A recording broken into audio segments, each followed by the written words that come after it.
كاين واحد السؤال إلا بغيتي تجاوب عليه بينك وبين راسك وما تحتاجش تكتب الجواب، غير كون صريح مع راسك. واش انت راضي على الطريقة اللي كتعيش بها دابا؟ ماشي على الفلوس، ماشي على الخدمة، وماشي على المكان اللي ساكن فيه. انا كنهضر على الطريقة اللي كتعيش بها نهارك. واش راضي على اول حاجة كدير ملي كتفتح عينيك؟ واش راضي على الوقت اللي كتعطيه للتليفون؟ واش راضي على التركيز ديالك؟ واش راضي على الطريقة اللي كتعامل بها المشكل ديالك؟ واش راضي على الديسيبلين ديالك؟ واش راضي على الوعود اللي كدير مع راسك؟ واش راضي على الشخص اللي كتشوف في المرايا؟ حيت مرات الانسان كيكون عارف انه يقدر يكون احسن، كيعرف وكيشوف ناس اخرين كيتقدموا، كيشوف واحد دا بيزنس، واحد حتى المسكين، واحد بنى الجسم ديالو، واحد تبدلات حياته، واحد خرج من ظروف صعيبه وكان تقول في راسك حتى انا نقدر. ولكن كدوز الايام والشهور والعام وكتلقى راسك مازال بلاصتك. ولكن كيجي السؤال الصعب، شنو اللي حبسني؟ واش فعلا ناقصك الوقت ولا ناقصك الوضع؟ واش ناقصك الموتيفيشن ولا ناقصك الديسيبلين؟ واش ناقصك الاوبورتونيتي ولا ناقصك الكوراج؟ تستغل الفرص اللي عندك. واش ناقصك الانفورميشن ولا عندك انفورميشن اكثر من اللي محتاج ولكن ما كتطبق والو؟ هاد الاسئله بغيت نهضر عليها اليوم، ماشي باش نعطيك موتيفيشن لمده 10 دقائق، وماشي باش نقول لك كلام تسمعو دابا وتنساه من بعد، ولكن باش نحاول نبدا معاك الطريقه اللي كتفكر بها حياتك، نبدل لك طريقه السيستم ديال المايند ديالك. اولا المشكل اللي ما كنشوفوش هو واحد من اكبر الاخطاء اللي كنديرو كانسان، هو اننا كنحاولوا نبدلوا النتيجه قبل ما نبدلوا السبب. بغي فلوس اكثر كتقلب على طريقه تجيب فيها فلوس، بغي تكون بروداكتيف كتقلب على ابس، باغي تقرا كتشري بوكس، باش تكون ديسيبلين كتشوف موتيفيشن فيديو، بغي تبني بيزنس كتقلب على استراتيجي. ولكن مرات هادشي كامل غير كيخليك تدور حول المشكل، حيت السبب الحقيقي ممكن يكون اعمق. يمكن المشكل في طريقه التفكير، يمكن في العادات، يمكن في البيئه، يمكن في الصورة اللي عندك على راسك، ويمكن كيفاش كتعامل مع الديسكومفورت. يمكن انك تستعمل بسرعه ملي ما كيبانش لك الريزولت، ويمكن انك ببساطه ما بنيتيش الشخص اللي قادر دير داكشي اللي باغي. ولكن مفهوم مهم بزاف، ادونتيتي. شكون انت؟ ماشي الاسم ديالك، ماشي العمر ديالك، ماشي الخدمه ديالك، ماشي المدينه اللي ساكن فيها. راك كنهضر على الصوره اللي عندك على راسك. شنو كتعتقد انك قادر دير؟ شنو كتعتقد انك ما تقدرش دير؟ شنو كتسمح لنفسك دير؟ وشنو كتقول مباشره انا ماشي دير هادشي؟ حيت الانسان غالبا كيعيش على مستوى الهويه اللي بناها على راسو.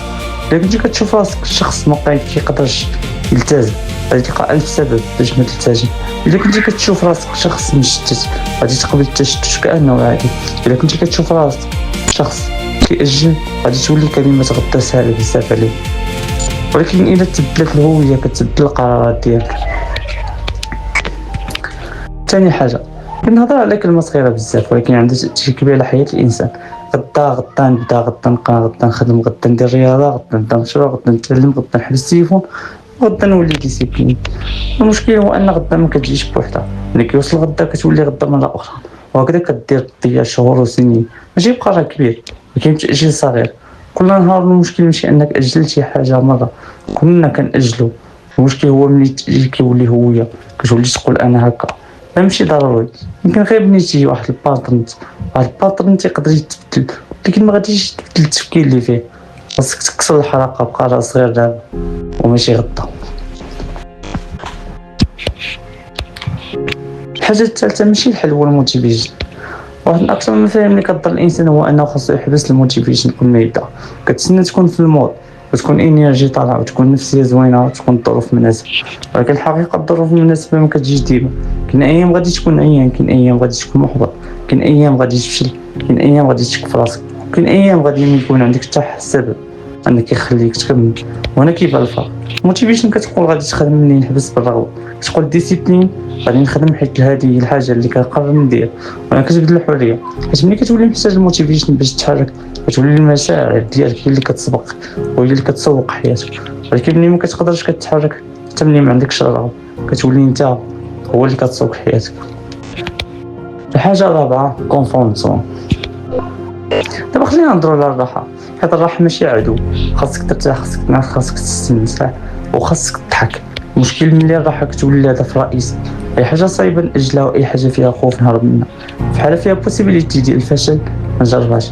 اي حاجه كتطلب مني نصبر كنقلب على حاجة أسهل، وشوية كتولي الحياة كلها مبنية باش نتحس بديسكونفور، ولكن كاين واحد البارادوكس الحياة اللي فيها راحة ديما تقدر تكون هي الحياة اللي كتخليك أقل قوة. الإنسان يحتاج تشالنج، يحتاج يفشل، يحتاج يجرب، يحتاج يتحمل شوية ديال الضغط، ماشي باش يعذب راسو لكن باش يبني واحد الكاباسيتي بحال العضلة. كتقواش غير بالراحة، كتحتاج ريزيستونس والعقل تا هو.